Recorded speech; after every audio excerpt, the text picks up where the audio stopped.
ಯಾರು ಕಾಲು ಬಿದ್ದರು ಯಾರಿಗಿಲ್ಲೋ ಅದಕ್ಕೆ ಮಾತಲ್ಲ. That is immaterial. ನೀರೂರು ಬಂದು ಕಾಲು ಬಿದ್ದಿರೋದು ಪ್ರಿಯಾಂಕರ್ಗೆ ಅವ್ರು ಹೇಳೋದು ತಪ್ಪು. ಅದೇ ಕಾಲ ಸಿಟಿ ರವಿ ಅವರು ನಿಮ್ಮ ಅಪ್ಪನಿಂದ ಆಯಿತು ಆಗಿಲ್ಲ ನಿನ್ನಿಂದ ಹೆಂಗೆ ಆಗ್ತದೆ ಕೇಳೋದು ತಪ್ಪು, ಎರಡೂ ತಪ್ಪು. ಆ ಭಾಷಣ ಅಲ್ಲಿದು.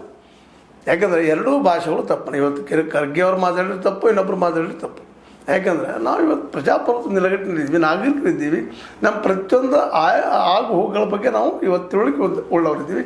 ಹೊಸ ಯುಗದ ಹೊಸ ಜನ ಕೇಳ್ತಾ ಇದ್ದಾರೆ. ಇವತ್ತು ಪ್ರಿಯಾಂಕ ಖರ್ಗೆ ಅವ್ರ ಪ್ರತಿನಿಧಿಯಾಗಿ ಕೇಳ್ತಾ ಇದ್ದಾರೆ, RSS ನೋಂದಣಿ ಎಲ್ಲಿದೆ ನಿಮ್ಮದು, ದಾಖಲಾತಿ ಮಾಡಿರಿ ಅಂದ್ರೆ ಈಗ ಮಾಡಿಸ್ರಿ, ಹಿಂದೆ ಆಗಿಲ್ಲ ಈಗ ಮಾಡಿಸ್ರಿ ಅಂತ ತಪ್ಪಾಗ್ತದೆ.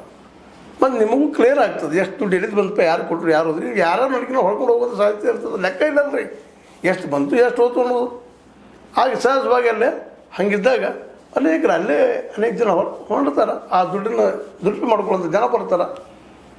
ಆಗ ಆ ಜನ ದುರುಪಯೋಗ ಮಾಡ್ಕೊಳ್ಳೋದು ಅದೇ ದುಡ್ಡು ನಿಮ್ಮ ಡೆವಲಪ್ಮೆಂಟ್. ಈಗ ಇದೇ ನೀವು ಹಿಂದೂ ಮಕ್ಕಳಿಗೆ ಉದ್ಯೋಗ ಕೊಡಿಸ್ಬೇಕಂತೀರಿ, ಹಿಂದೂ ಶ್ರೇಷ್ಠತೆ ಮಾಡಿ ತಪ್ಪಲ್ಲ. ಹಿಂದೂ ಶ್ರೇಷ್ಠತೆ ನೀವು ಅನ್ರಿ, ಮುಸ್ಲಿಮ್ ನಾವು ಶ್ರೇಷ್ಠತೆ ಅವ್ರು ಅಂತಾರೆ, ಅವ್ರ ದೃಷ್ಟಿಕೋನ. ಇವತ್ತು ನೀವು RSS ಮೂಲಕ ಅನೇಕ ಹಿಂದೂ ಮಕ್ಕಳಿಗೆ ಉದ್ಯೋಗಗಳು ಸೃಷ್ಟಿ ಮಾಡೋದು ಕೆಲಸ ಆಗಿದೆ. ಈ ದುಡ್ಡಿನಿಂದ ಸಾಕಷ್ಟು ದುಡ್ಡು ಬರ್ತದಲ್ಲ ರೀ, ಸರ್ಕಾರ ಮಾಡ್ಬೇಕಂತಿಲ್ಲದ. ಈ ಬಂದ ದುಡ್ಡಿನಲ್ಲಿ ಅನೇಕ ಸಂಸ್ಥೆಗಳನ್ನು ಕಟ್ಬೋದು, ಶಾಲೆಗಳನ್ನು ತೆಗಿಬೋದು, ಅವ್ರಿಗೆ ಒಳ್ಳೆ ಪೇಮೆಂಟ್ ಮಾಡ್ಬೋದು.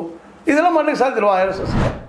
ಕ್ಲಾರಿಟಿ ಬರ್ತದಾಗ ಇದು ಒಳ್ಳೆ ಕೆಲಸ ಅಲ್ರಿ, ದೇಶಕ್ಕೆ ಒಳ್ಳೇದು ಮಾಡೋದು. ಅದು ತಮ್ಮ ಹಿಂದೂ ಮಕ್ಕಳಿಗೆ ಉದ್ಯೋಗ ಕೊಡಿಸುವಂಥದ್ದು. ಇವತ್ತು ಉದ್ಯೋಗ ಇಲ್ದನ ಹುಡುಗರು ಬೀದಿಗೆ ಬಿದ್ದು ಏನೇನೋ ಮಾಡ್ತಾ ಇದ್ದಾರೆ, ಏನೋ ಜಗಾಡ್ತಾ ಇದ್ದಾರೆ, ಮತ್ತೇನೋ ಮಾಡ್ತಾರೆ, ಇಸ್ಪೇಟ್ ಆಡೋದು, ಮತ್ತೇನೋ ಮಾಡೋದು, ಕುಡಿದು ಮತ್ತೇನೋ ಮಾಡೋದು ಮಾಡ್ತಾ ಇದ್ದಾರೆ. ಇದಕ್ಕೆ ಕಾರಣ ಯಾರು? ನಾವು ಉದ್ಯೋಗ ಕೊಟ್ಟಿಲ್ಲ ಅವ್ರಿಗೆ. ಉದ್ಯೋಗ ಇರೋ ತಕ್ಷಣ ಏನು ಮಾಡ್ತಾ ಅಡ್ಡಾಡ್ತಾರೆ, ಹಿಂದೂ ಮುಸ್ಲಿಮ್ ಜಗಾಡ್ತಾರೆ, ಮತ್ತೇನೋ ಜಗಾಡ್ತಾರೆ. ಕೋಮುವಾದ ಜನಗಟ್ಟಲೆ ಜಗಳ ಹಚ್ಚೋದಕ್ಕಿಂತ ಉದ್ಯೋಗ ಸೃಷ್ಟಿ ಮುಡ್ಸೋಲ್ವಾ? ನೋಂದಣಿ ಮಾಡಿಸಿದ್ರಪ್ಪ ಅಂದ್ರೆ ದುಡ್ಡಿನ ಲೆಕ್ಕಪತ್ರ ಇರ್ತದೆ. ಅಲ್ಲಿ ಬಂದ ದುಡ್ಡನ್ನು ಇಲ್ಲಿ ಸ್ಕೂಲ್ಗಳಿಗೆ, ಕಾಲೇಜ್ಗಳಿಗೆ